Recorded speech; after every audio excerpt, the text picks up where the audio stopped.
First of all, fantastic outfit as always, Sean. When you joined the UFC and started the Sugar Show, as you said, you always pictured nights, I imagine, that shone out from the rest of the sport. Going into Saturday night, is this exactly what you sort of wanted to achieve in your fighting career, doing moments like this, which are one of one? Hell yeah. This is exactly, I mean, yeah, looking back, 2017, 2018, I was on the undercard. Well, co-main event on my debut on a not so great card. But yeah, this is what I wanted, something like this. Obviously, we didn't know the Sphere was even a thing at those times, but I wanted one-of-one kind of moments, and this is it. You have got to take a look inside the Sphere, I understand, right? So Wrong, brother. I haven't. I went down to Dana's little office area. They got their idea room and stuff, so that's where I kind of checked out the Sphere. Okay. So once you did get to see that, you did get an idea of his vision for it, and then maybe this sort of co-headlining with the building itself became a bit more palatable to you?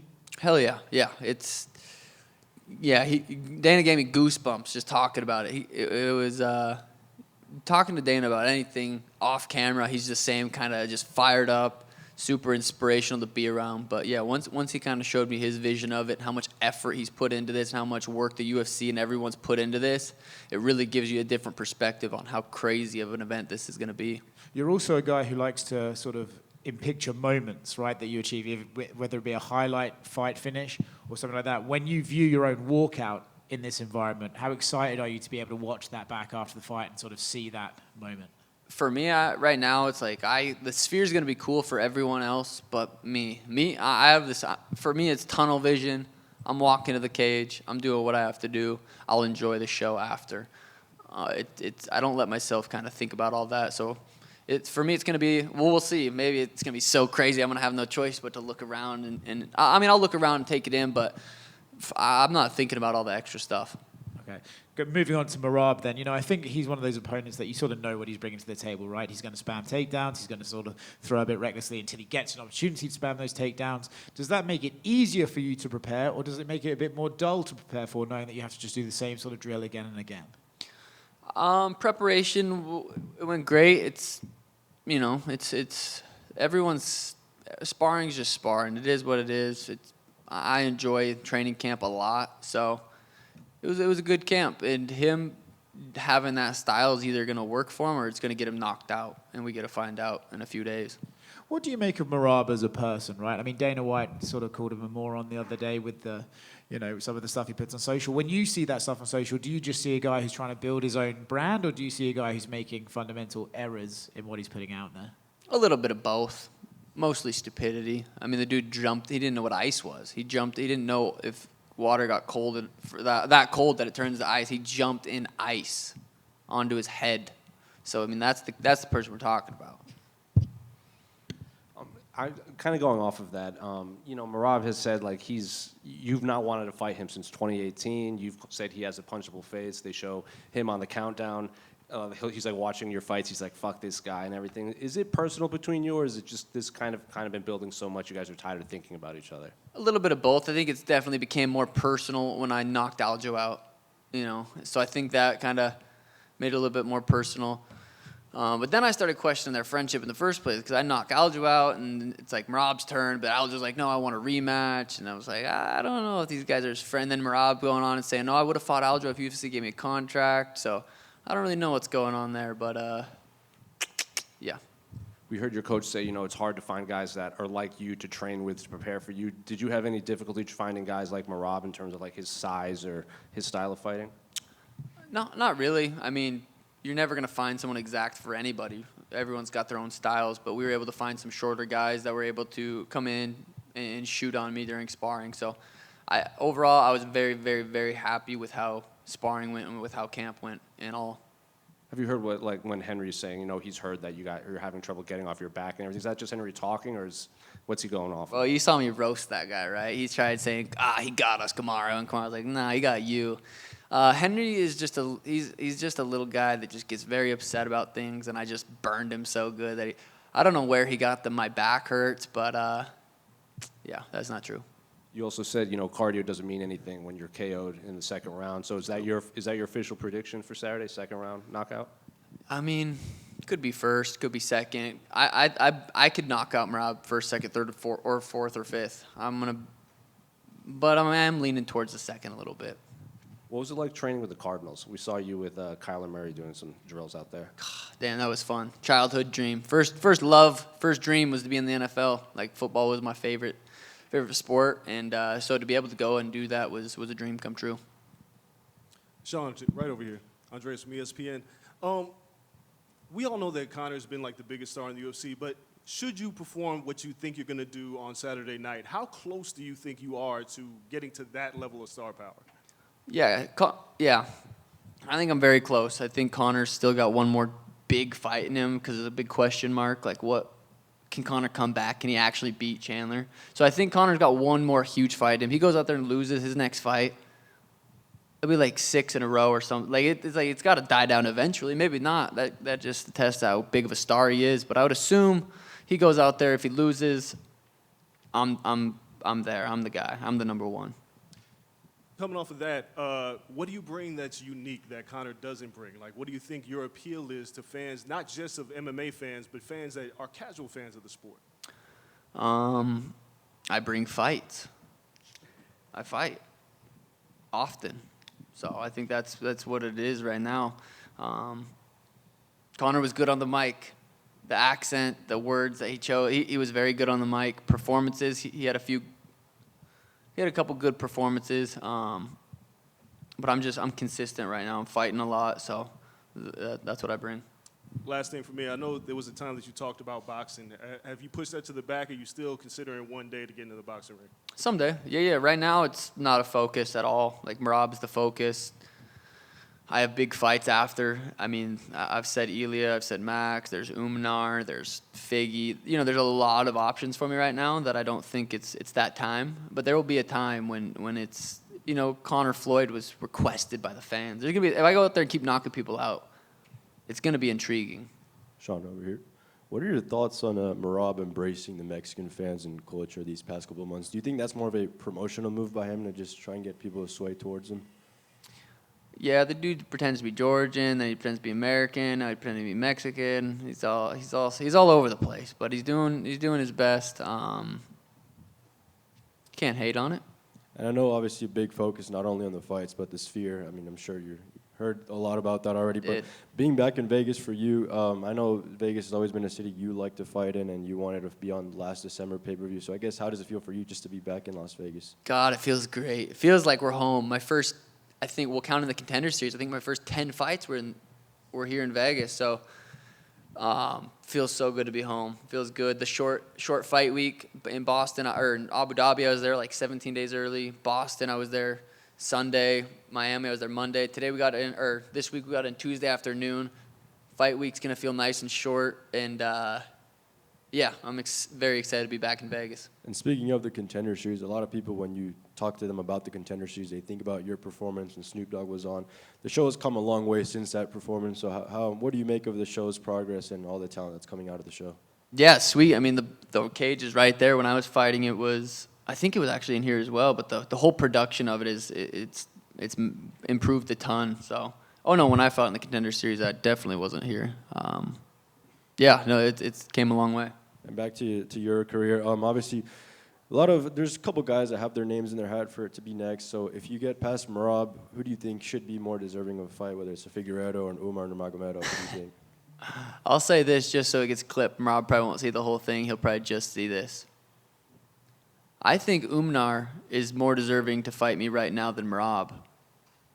I don't really mean that, but Merab's going to see that and fucking freak out. He has this weird thing against Umar. He got asked about him, and he left. He's like, who's Umar? He just doesn't think he's deserving. So I'm sure that'll get clips sent to him, and he'll freak out. But as far as who's next, it's definitely not Umar. It could be. It could be Figgy. Could be Ilia. There's options. Right now, it's pointless. I got to go out there and take care of Merab's, but we got options after. If it were to be Umar, could you think that would be the closest thing to another Conor Khabib build-up? Absolutely. I mean, Irish, Russian. I mean, it's there for the big fight. Last one for me. You mentioned Ilia. Ilia has a big fight with Max Holloway coming up. How do you see that one going at UFC 308? Honestly, I think Max might piece him up.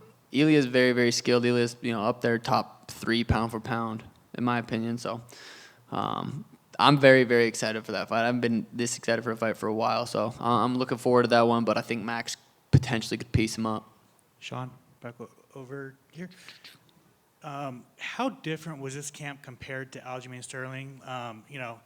Both teammates, both like to wrestle. That camp, you were injured with a rib, so like you were kind of limited on the wrestling. Like, how different was this camp? I would say that camp, I would give it a D plus. Like, I was able to still run. I was still able to do my hill sprints. I was still able to hit mitts. I was able to get in good, like, kickboxing shape. But as far as like jiu-jitsu shape, grappling shape, there was, from 6 weeks out to the fight, there was none, 0. So that camp wasn't necessarily great. This camp, I'd give it an A. I think this camp's been fucking excellent, and it needs to be, because Merab's very, very dangerous. So it needed to be a good camp. It was a good camp, and I'm excited to go out there and perform for everyone. How bummed were you to not have Tommy compete on the Contender Series? Yeah, that sucks, man. He'll grow from it. It'll be a learning lesson. It's a learning lesson to everybody in the gym. It's like, when you're that close to the fight, we got to be smarter. And but yeah, that was tough. But it'll go by fast. He'll be back. He'll be on it, and he'll do his thing. And finally, for me, was there a Mexican fighter in the UFC that you liked watching, or that inspired you? A Mexican fighter. I just think of Kelvin Gastelum off the top of my head. His fight versus Izzy, that was the first one that came to my mind. But Mexicans are just they're always fun. They're always in a good fight. They're always tough. They're hard as fuck to knock out. And but yeah. Sean over here. Sean, going back to Contender Series, obviously some fighters get built up outside the promotion and then they come over and it's a big deal. What benefit do you feel you've had specifically pretty much growing up under the UFC banner? Yeah, each fight you get to go and perform on the UFC, under the UFC platform, is a huge benefit. Like, there's just no eyeballs anywhere else like the UFC. So for me to be able to go there and build myself from when I started to now, it's like every fight I become a little bit more popular, and so it's a huge benefit doing that under the UFC. I've got a couple more for your reaction. Do you think Merab should have to give you back your jacket if you win? He doesn't have it. He borrowed it because I gave it to him. His nose looks like a fucking coat hanger. I was talking shit to Aljo. That's the thing. You clearly see in the video that I take my jacket off and I put it on the handle. People's like, "Oh, Merab stole your jacket." He didn't steal it. I let him hold it for me. So I still have it. And then the last one, just for the record, do you feel you're more Mexican than Merab, headlining Mexican Independence Day? 100%. I have a Mexican family. Thank you. Sean, right over here. In the past year, just how would you describe what being a champion has been like? Winning the title in Boston, defending it, just how would you describe what that's been like? Before I was champ, I told myself I need to live like I'm the champ. As far as what I'm doing, training, what I'm doing outside the gym, I need to live like a champion if I want to become a champion. So I've been doing it for a while. Same shit, like train, recover, COD, train. Like it's a very basic lifestyle for the most part. Back last September, you got to go up to Missoula and celebrate with the Grizzly football team. Got to be celebrated at the stadium in front of thousands of fans. Can you just describe what that was like, being celebrated in Montana in front of a stadium like that? Yeah, that was cool. That was felt good to go back home and be celebrated. Montana's, I'm born and raised there. It kind of molded me as a fighter, so yeah, it was cool. And then not long after that, you did the Town Pump event in Helena. Like, do those events mean more because it's where you grew up when you look back at it? Yeah, it's funny just going to places like my hometown and seeing high schoolers stand in line to get a picture with me. Like, I would have been standing in line to see someone that had made it from hometown. So I saw a lot of my younger selves in those guys. So yeah, it was cool. And then your siblings have been a big part of your life as well, and we're going to be speaking with them tomorrow. But Michael has obviously had kind of a remarkable story in his own right, and kind of a path through himself. Like, as his younger brother, what's it like kind of seeing the trials and tribulations your older brother has powered through to kind of get to where he is now? Yeah, I thought that dude was definitely going to be dead. I lived in Arizona for like 8 years before he did. He was back in Montana, addicted to drugs, like way off on the deep end. And I thought that dude, I completely emotionally was not attached to him at all. Like, I thought he was going to die eventually. So for him to get sober, move to Arizona, and like be a part of my life now is it's inspiring, honestly, because addiction's no joke, and he's, battles it every day, but he's winning, so it's cool to see. How proud are you of him, and how much does he mean to you, just knowing his path? Very proud of him. Last one for me. Obviously, you talked about Tommy McMillan. Just what can you say about him as a fighter? Another up-and-coming Montana guy. Just how would you describe just his ability as an undefeated pro? Yeah, Tommy's very durable, very fucking skilled, good mindset, and I'm excited to watch his career play out. Thanks, Sean. Sean, Sean, you said you ranked Ilia top 3 pound for pound. Where do you feel that you rank in your own pound for pound? Number 1, of course. All right, then who's number 2? John Jones. He's got fucking dogs. He shoots guns. No, I'm joking. Sean, one more, please. Yeah. Who would be your dream artist to perform a concert at the Sphere? Damn, dream artist. That's tricky because there's so many, but I know that Mexican OT is coming out to support, so that's dope. Hey, great choice. Thank you, man. Yep. Peace.